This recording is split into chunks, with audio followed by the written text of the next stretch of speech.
Good morning, everyone, and welcome to today's due diligence webinar, where we'll look at KKR's global credit strategy. Specifically, we'll discuss KKR's Global Credit Opportunities Fund, which is the company's flagship global credit strategy, and it's soon to be offered as an Australian unit trust for the first time. The strategy is market-driven, holding a portfolio of high-yield bonds, bank loans, and structured and opportunistic credit within developed markets. The strategy is 15 years mature and its performance is ranked first over 10 and also 15 years versus its global traded credit peers. That group is around 170 competitive funds. We're joined today by Mr. Jeremiah Lane, who is both a partner of KKR and the portfolio manager for the KKR credit funds and portfolios. Now, the format for today is we'll start with an introduction to KKR and their credit capabilities. We'll then look at the opportunities in liquid credit. We'll then discuss why credit is attractive relative to other asset classes. We'll then look at the investment process, and then if we've got time, we'll look at one of the case studies.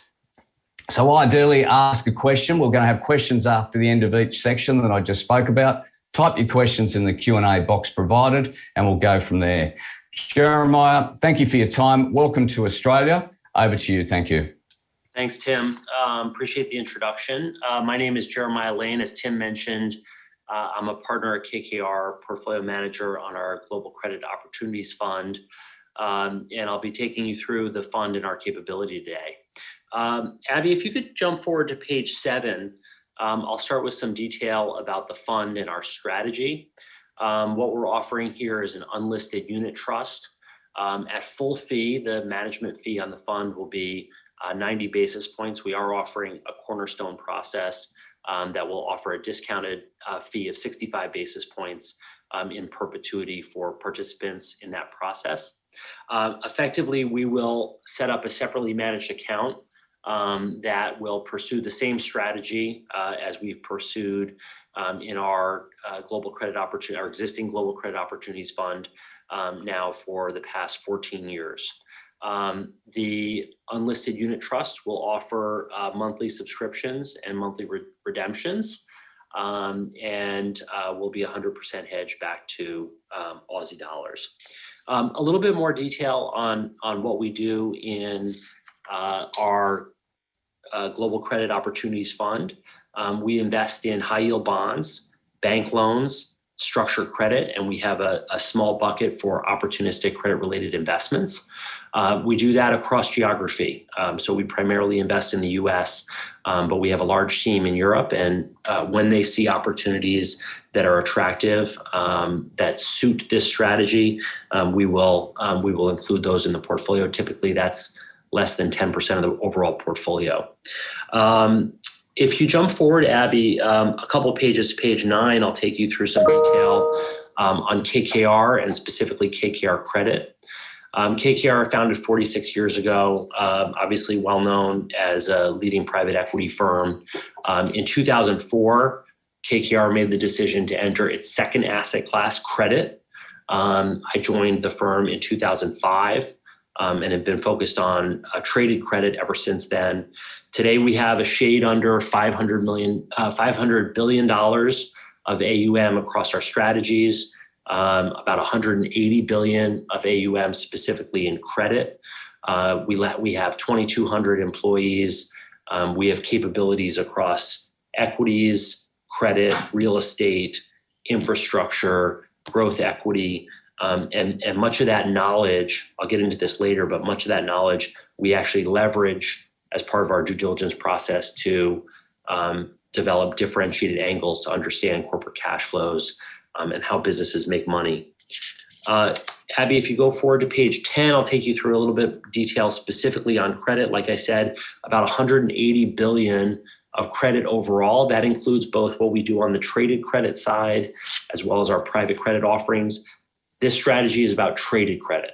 Everything we're doing in here is marked every day.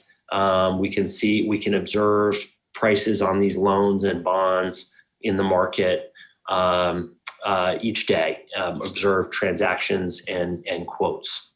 You can see focusing in on liquid credit, we have a little under 100 billion of liquid credit. That's comprised of about $55 billion of bank loans, high yield structured credit. And then you can see we have about 44% of our business, which is insurance related assets. That's not where we're focusing. We're really focusing on that 55 billion or so of bank loans, high yield structured credit that we already have. This product, this strategy, which today is about $4 billion US dollars, is particularly powerful because it is bolted on to that much larger business. Our larger business is actively invested in about 1,000 individual credits, more than 1,000 individual credits. In many respects, we see that as the top of the funnel for ideas that we're going to ultimately put into our GCOF strategy. Those businesses are in diversified portfolios. We're monitoring them. We're tracking what happens. And then there's some development in those credits. Maybe COVID hits, maybe commodity prices change materially, maybe a company loses a supplier or customer. And we're re-underwriting those credits because we already own them, not in this strategy, but in a diversified strategy. We're re-underwriting. And when we develop particularly high conviction in the risk reward that those businesses offer, that's when we elevate those names into our GCOF strategy. Excuse me. Abby, if you could go forward to page 11.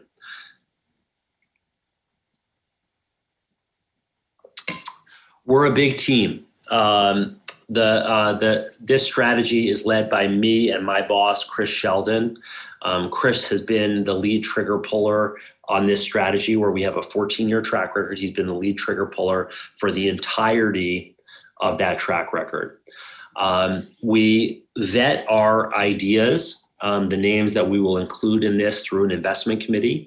That investment committee consists of me, Chris, John Reed, our head trader, and Terry Eng, who with me oversees our analyst team. We are supported in the US by 10 senior analysts and a comparable number of junior analysts in Europe. We have, I think, 7 senior analysts and 5 or so junior analysts. We have a large trading team.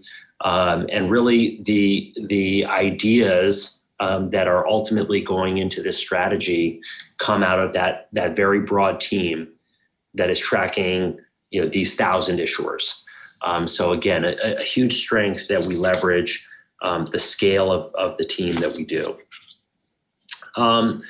If you go to page 12, I'll just touch briefly on this. I've already talked about the investment universe. Capital preservation focus is the second piece. Everything that we're doing here is around validating durability of cash flow downside protection. This is not a distress for control strategy. We're never hoping that we take a company through bankruptcy and own the equity. This is about buying a loan or a bond and getting our money back at par, either through a par repayment, a maturity, a sale of the business that results in a par repayment, maybe just a change in the market's assessment of value, a realization that the businesses have quality and as a result, the loan or bond trades back up to par. We will generate income through the cycle. Today, and this is in US dollars, we are generating about 7.5% cash yield in this strategy and about 11% yield to maturity. That higher yield to maturity reflects the fact that the portfolio is trading at a significant discount to par. And we expect to be able to generate similar amounts of yield in different time periods. We have very strong alignment between our global business and the individual strategies. Our business has been strongly supported by the KKR balance sheet, with $3.5 billion in aggregate invested in credit strategies and more than $100 million invested specifically in this strategy. We have, over the past 3 or so years, developed a proprietary ESG scoring system. We find with ESG, the devil's in the details. And we ultimately concluded that we couldn't rely on third-party providers. We were better served by engaging in that analysis ourselves. And then finally, I touched on the large team, but the large team, the breadth of coverage is critical to what makes this strategy particularly successful. Maybe I'll pause there. Thanks, Jeremiah. Just a couple of quick questions, if you don't mind. Silly question, but what's the definition of liquid credit? Largely, what I mean by liquid is traded. The things that we do in this strategy, they are underwritten and distributed by banks. So a bank creates all of the loans and bonds that are in this strategy. This is not a strategy where we are directly originating loans or bonds that are included. Typically, the originating bank, and in some cases, other banks, will quote every day the assets that we own in this strategy. We can observe those quotes. In many cases, we can observe transaction prices so that we always know what the value of our portfolio is. We're not marking to model. We're not doing a proprietary marking system to assess the NAV of this strategy. It is observed in the market. And just quickly, it's a bigger question. Why credit? Why now versus equities? Sure. I think that, I'll show some data in a couple slides that I think really gets at this. But when we compare the spread, yield, and entry price available in the high yield and bank loan market today, in almost all cases, it is in the top 10 percentiles in terms of looking back 5 years or looking back 10 years. So at 630, the spread that was available in the high yield market, I think, was the 6th percentile. Only 6% of times in the last 5 years could you get more spread than what was available in the high yield market on that day. And so we see these as attractive on a spread basis. It's actually even better on a yield basis, because if you look back over those 5 years, pretty much that entire 5-year period was a period of zero interest rate policy. And so yields were really, overall yields were capped by the fact that the risk-free rate was just so low. Ultimately, in the low 1% in the U.S. As of the end of last year. And then on a price standpoint, we focus on price because price tells you convexity. It tells you the upside potential at your entry price. And to see an entry price available in the mid 80s is particularly attractive over time. So we think now is attractive in terms of for both high yield and bank loans, in terms of the returns that are available. And then when I compare it to the question of why credit versus equities, we would say that equities are difficult right now. I'm more familiar with kind of trading levels in the U.S. market, but broadly speaking, U.S. equities are expected to have downward revisions to 2022 earnings through the balance of the year.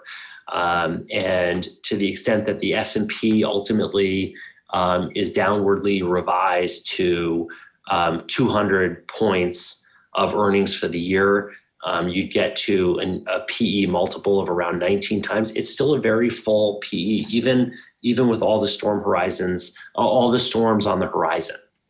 And so, we look at equities and say that we think they're somewhat accident prone. There is a pretty clear scenario where you could have a significant drawdown in valuation as a result of both multiple compression and earnings revisions lower. And to compare that to being in high yield, being a top 1 percentile on yields available over the last 5 and 10 years, it seems really attractive moment to be considering either adding high yield and bank loans to your portfolio for the first time or increasing your allocation. I'll let you continue with the presentation. Thank you. Yeah, great. Thank you. In the next section, I'm gonna focus on just a couple of slides. If you jump forward to page 14, I think that this is a critical slide.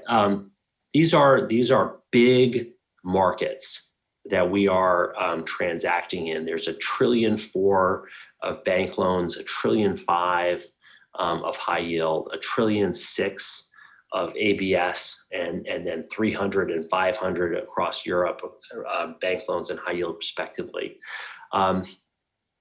Today we operate a $4 billion strategy, give or take, and $4 billion in the context of $5 trillion. We are 10 basis points of the market.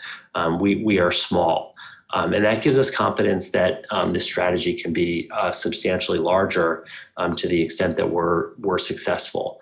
But the scale of the market really gives us comfort. We don't need to buy the market. We can be very choosy in what we include in this strategy.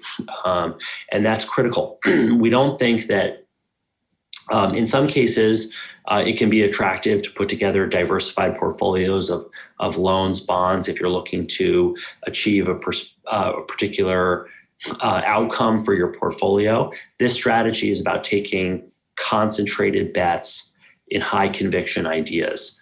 And because we're fishing in a really massive pond, we don't need to be right about the entire asset class. We can be right about our specific names and deliver really attractive outcomes to investors. If you jump forward, Abby, to the next page, this is a snapshot of the market. I'm only going to linger here because I want to show some of the percentile data in a couple of pages. But what I would just highlight is that if you look down that highlighted column, the start of this year has been a difficult year in credit. There has already been a very large drawdown in the quarter-to-date period of the second quarter, in the year-to-date period in the last 12 months. In the case of high yield, that drawdown is largely driven by dramatic changes in Fed policy and a corresponding dramatic change in how the 10-year has performed. You can see a more muted drawdown in bank loans. Bank loans do add some NAV stability to what we do in this portfolio. A more muted drawdown, but still a drawdown. And that drawdown has been driven really by changes in the buyer, in the buyer base of bank loans. CLOs are a large part of the buyer base here. And those CLOs have found it much more expensive to finance themselves. And as a result, they're demanding both lower prices and higher spreads on the assets. And that's put some pressure on that part of the market.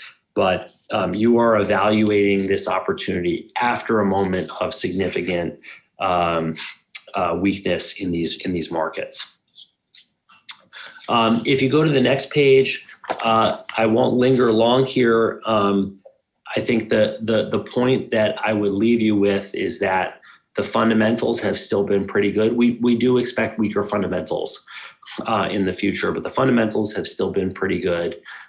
We have seen, I would call out as an example, the building product space as a space where all of the macro indicators say that it should weaken significantly. The reality is this goes through March 22. I'd say even through June 22, those names have been quite strong. And so we do expect some weakening of these fundamentals. The one thing I would say that gives us some comfort around overall macro weakness is that a number of businesses began experiencing pressure in the fourth quarter of last year. And as a sector like building products rolls over at the end of this year, some of those sectors we expect to really be improving toward the end of this year. I already spoke about versus equity, so maybe, Abby, if you could jump forward to page 18, we'll just talk for a second about relative value. This is some of the data that I was referring to. You can see on a spread basis, that top row, US high yield, if you look under the column labeled 5Y, that's the 5-year look back, we're at the 6th percentile. And on a 10-year look back, we're at the 12th percentile. If you jump down to the middle section, on a yield basis for 5 years, we're at the 1st percentile. So yields have only been higher 1% of the time in the last 5 years. And on a 10-year basis, yields have only been higher 2% of the time. These are high yields versus history. These are attractive entry points. If you look on a price basis, similarly, you can see high yield at 1 percentile and 10 over both a 5-year and a 10-year. Bank loans are not quite as cheap. You can see U.S. bank loans in the top chart in the 8 to 12% area. We do see those continuing to move wider today as more new issue comes to the market at significantly wider levels. And on a yield basis, when we printed this as of 6:30, the Fed funds rate is still rising.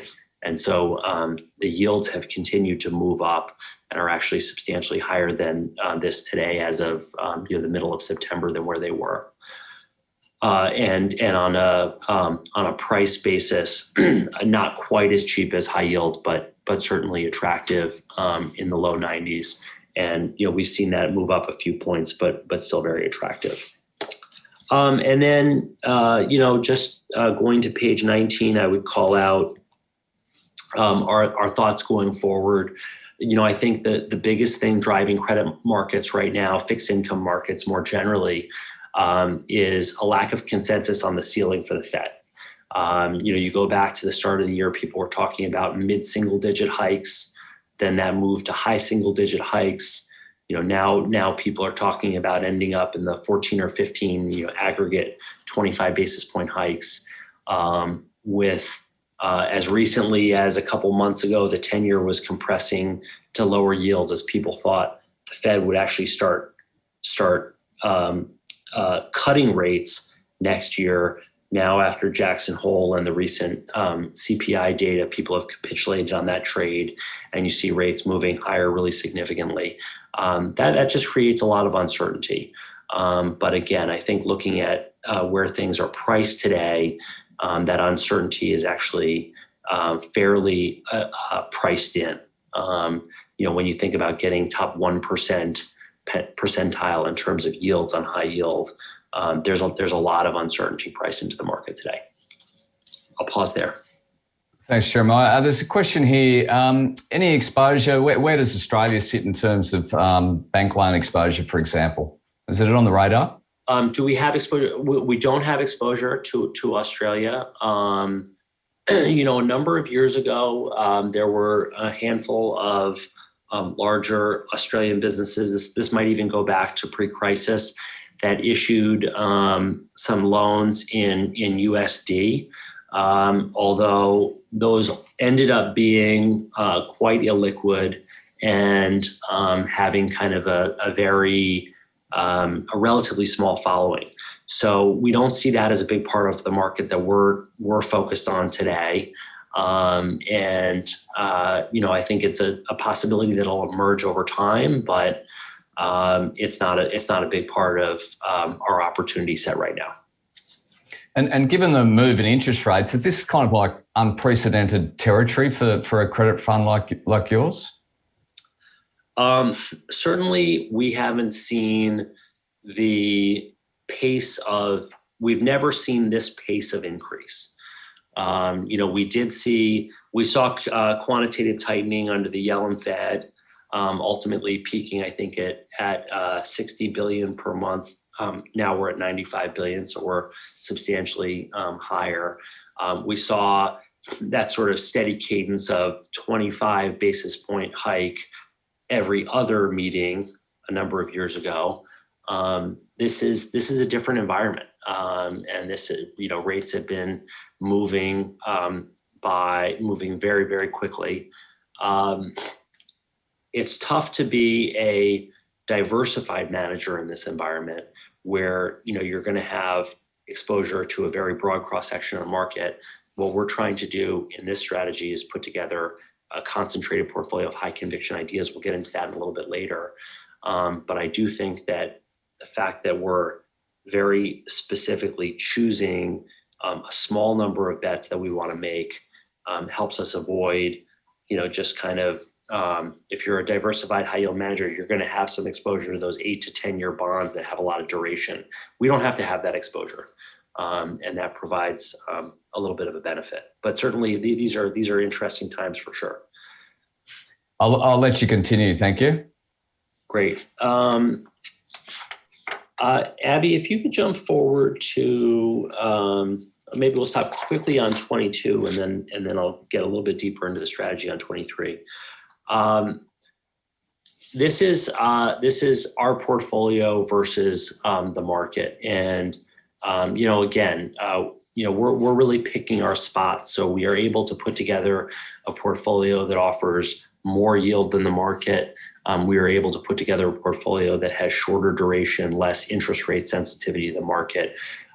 The main markets that we hunt in, high yield and senior bank loans, are offering a lot of yield, and the portfolio that we're putting together is yieldier still. If you hunt in the other large fixed income markets, REITs, IG bonds, treasuries, you're getting substantially less return with substantially more interest rate sensitivity. We see those asset classes as particularly risky in this moment where the ceiling to which rates will ultimately go is particularly uncertain. If you could go to the next slide, Abby. Here I'm going to go deeper on GCOF. What is this strategy? So I've said this a number of times. It's a concentrated portfolio, but what does that really mean? Typically, our top 10 credits will comprise 25% of this portfolio. Excuse me. Typically, our top 20 credits will comprise 45% of this portfolio. And then we've got a tail of names, 60 to 80 names, that are either names we're legging into, names that we're moving on from, or names that for one reason or another, we were not able to scale beyond our existing holding. We have been doing this for a long time. We started this strategy during the financial crisis in 2008. It's a little bit over a 14-year track record today. Over that time, we have top decile performance, highly differentiated versus our competition. And in some of those time periods, we are actually top 1 percentile performance. And these are, as I think Tim mentioned at the outset, these are versus large databases, almost 200 individual track records. The results have been good. The numbers in terms of absolute performance have been good. 10.2 gross since inception. Really interesting, 8.5% net since inception, which reflects the fact that we have some of our existing investors pay us in different ways, different than what we're offering via the unlisted unit trust, which is a 90 basis point flat fee and a 65 basis point discounted fee for cornerstone investors. Like I said, primarily investing in high yield bank loans, structured credit, with a small opportunistic bucket for other things that we can explore as the market gives us opportunity. If you jump forward to page 24, this is a concept that we've talked about for a long time. We call this no man's land, this middle area. It's really driven by the fact that one part of the market tends to buy whatever return is available. These are highly diversified managers just trying to deliver exposure of the asset class to their investors. So if new issues in the asset class are coming at 4 or 5%, they buy at 4 or 5%. If they're coming at 7 or 8%, they buy at 7 or 8%. And so they really just follow the direction of the market overall. At the other end of the spectrum are absolute return buyers. And historically, these buyers have targeted returns in excess of 10%. And so one of the things that's been a particularly good opportunity for us over the last many years is that as yields on the market went lower and lower, down as low as 4 to 5% for high yield more generally, the gap between where the index buyer would care and where the total return buyer would care got larger and larger. And when something would have a wobble in performance because they lost a customer because of COVID, because of the energy crisis in 15, 16, whatever it might be, the loans or bonds had to fall by a much greater amount before the absolute return buyer was interested. And we called that middle area where very few people were hunting. We called that no man's land. And it's an area where we like to invest a lot of energy, because often we find those to be less risky investments than the things that already yield 10, 11, 12% that might be attractive to the absolute return buyers. And to the extent that we're correct in our assessment and that ultimately the yield and the spreads compress again, we can actually earn a double-digit return. We just do it in a less risky way. If you go to page 25, Abby, sorry, I think I have do you have one back from that? Did I skip a page there? Maybe the next page. Okay. I had a slightly different, sorry about that, slightly different deck. Go back to the 25, Abby. What this talks about is our capability in different mandate structures to deliver outperformance over time.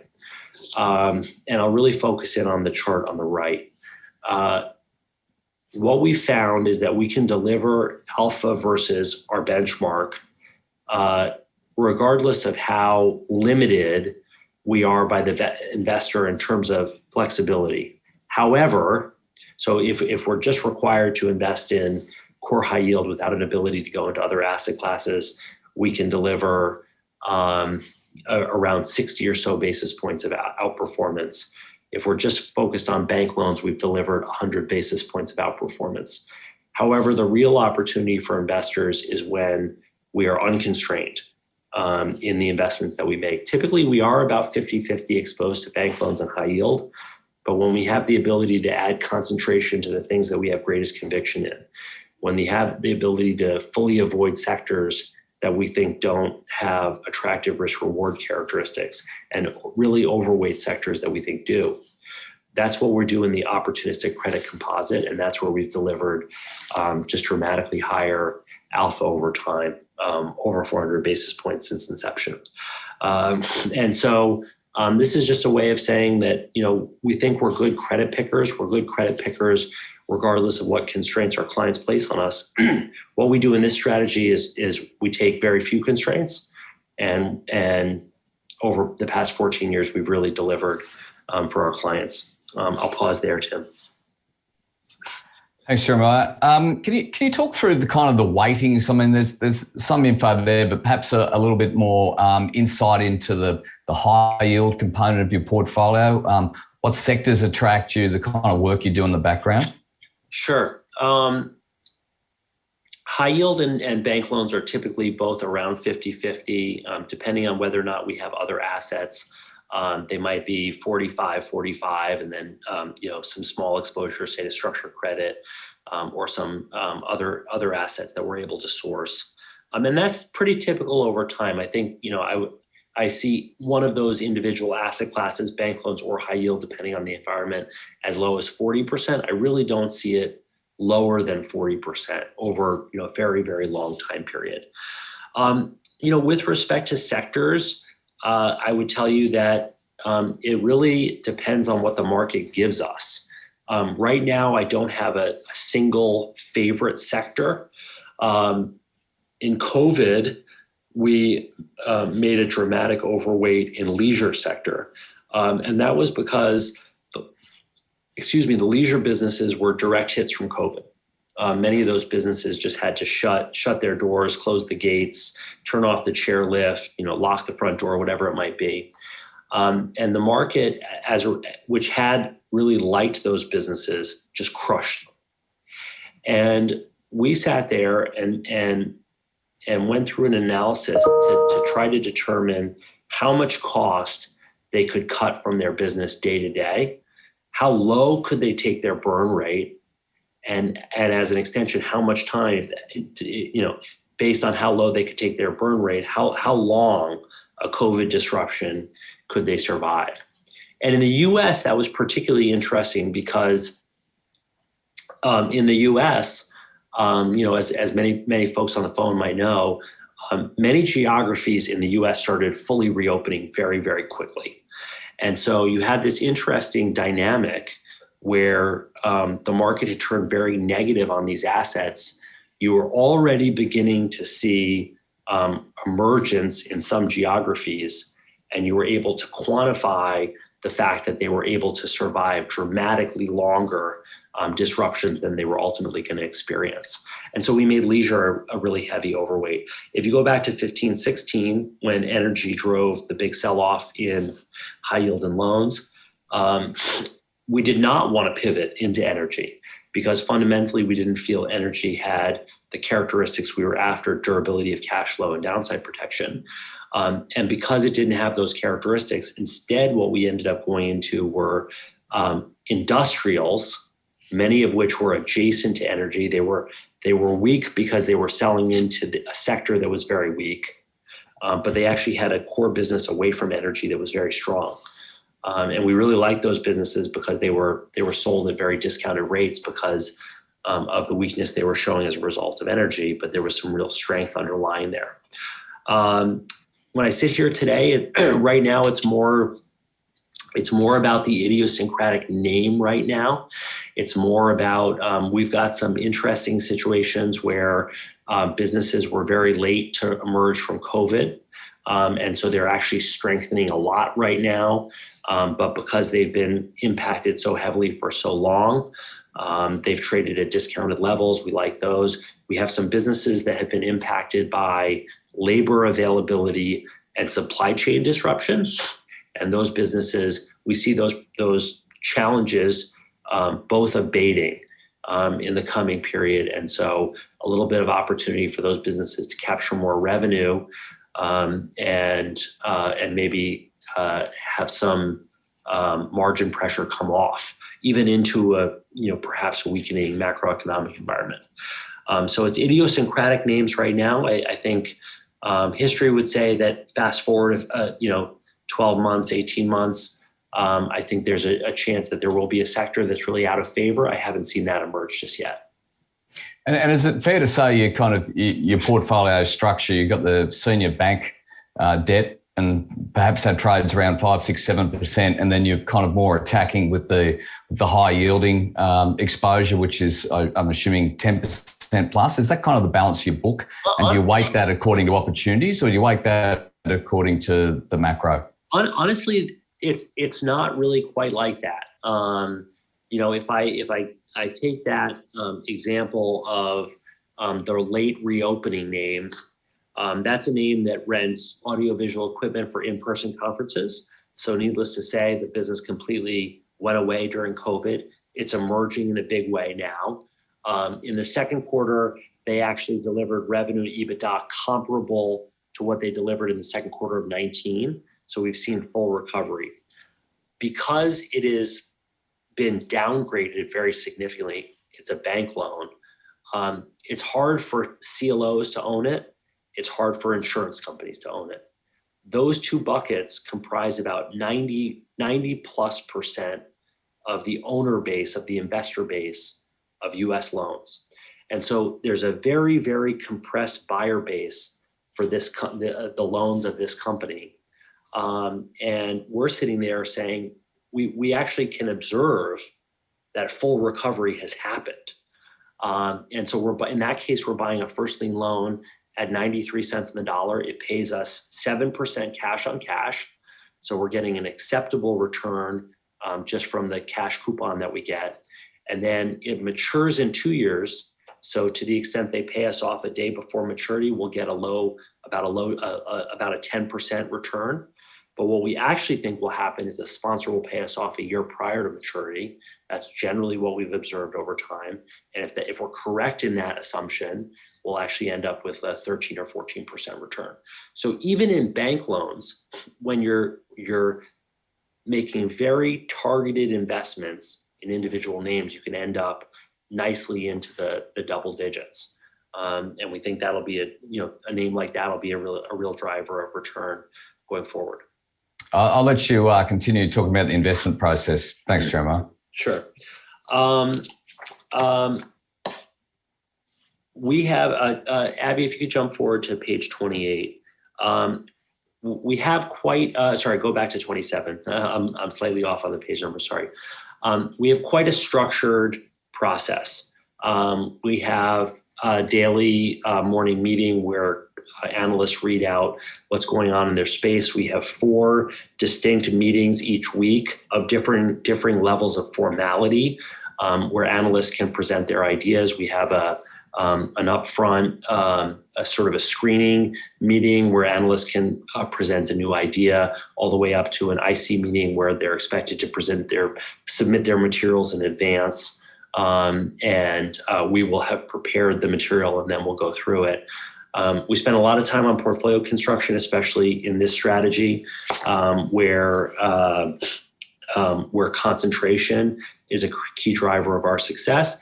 And then we're not afraid to move the portfolio around. One of the reasons why we've been successful over time is our ability to add risk when risk is particularly cheap and really perform in the recovery. If you jump forward a page, Abby, go to the next page after that. Go to the next page after that. Great. We have had terrific performance versus our track record. You can see I'll focus you on the 10-year. I like to focus on the 10-year because the since inception numbers captured some of those once-in-a-lifetime opportunities from the financial crisis. Looking at the 10-year performance, purple is us, blue is our 50-50 benchmark. We've delivered 7.8% versus the benchmark of 4.4.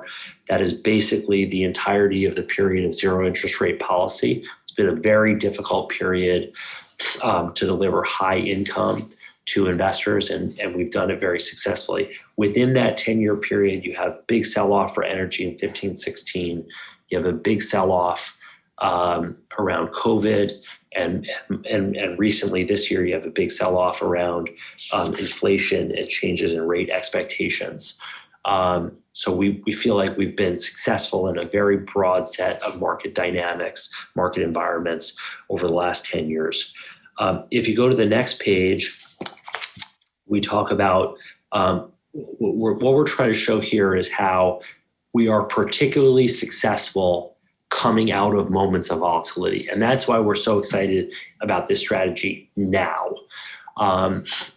If you focus in on the 3 peaks where you can see both the start and end of the peak, the first one is European sovereign fears in 11. The second one is energy in 15, 16. The third one is COVID in March of 2020.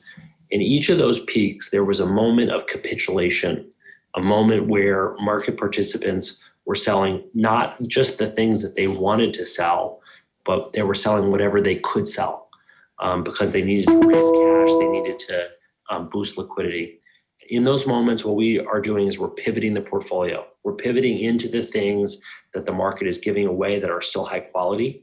We're bringing our unique diligence capability as a result of all of that knowledge that sits within KKR. We're bringing that unique diligence capability, these opportunities, and we're changing our concentration to be the things that we think have the most potential to pop.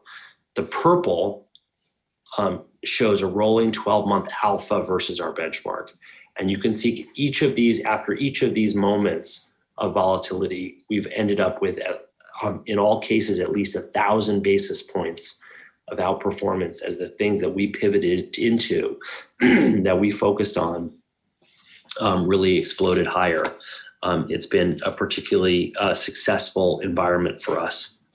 I'll just quickly, Tim, I know we're short on time, so I'll just quickly touch on a couple more pages.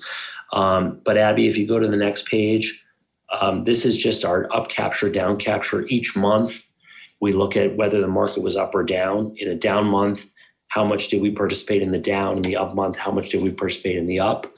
The magic of this portfolio is when the market is down, we're down by less. And when the market is up, we're up by more. And that's how over time we've been able to build that large alpha versus the bench. If you go to the next page, this just touches on the deciling and the quartiling, percentiling. I'll focus you just on the 10-year column. You can see top quartile, that's, we're kind of always been top quartile. but in that 10-year period, top percentile, top 1 percentile. So really differentiated track record. We call this our flagship strategy. This is the strategy that we introduce ourselves to the largest institutions in the world, and we're bringing it to Australian retail investors to introduce ourselves to those investors as well. And then I won't, maybe I'll just, on the next page, we have some concentration pieces. People can peruse this. You can see about that 50-50 exposure to fixed floating, about a 50-50 exposure between high yield and bank loans, primarily North America, pretty good sector diversification. And maybe I'll pause there, Tim, and throw it back to you. Thanks, Jeremiah. I appreciate you're on a Cornerstone Roadshow here. So I might ask you just a reminder of timetable and dates, and also remind the audience that we will send through a copy of this presentation to everyone. So if perhaps you could just give a little bit more detail on the actual fund structure. If you've got time, just to briefly touch on currency as well.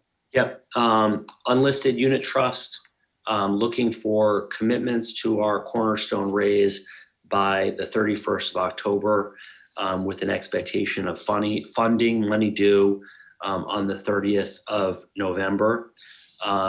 Most of these assets are denominated in USD and euros, but the fund will be 100% hedged back to Australia for Australian investors, and looking to maybe I'll leave it there, Tim. Did I touch on everything? Yeah, no, I did. I appreciate you.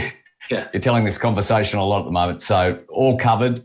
Thank you for your time, Jeremiah. Enjoy the rest of Australia if you get a break in between, and we'll follow with interest. Good luck on the race. Terrific. Thank you, Tim. Thank you, everyone, for joining and listening. Appreciate it.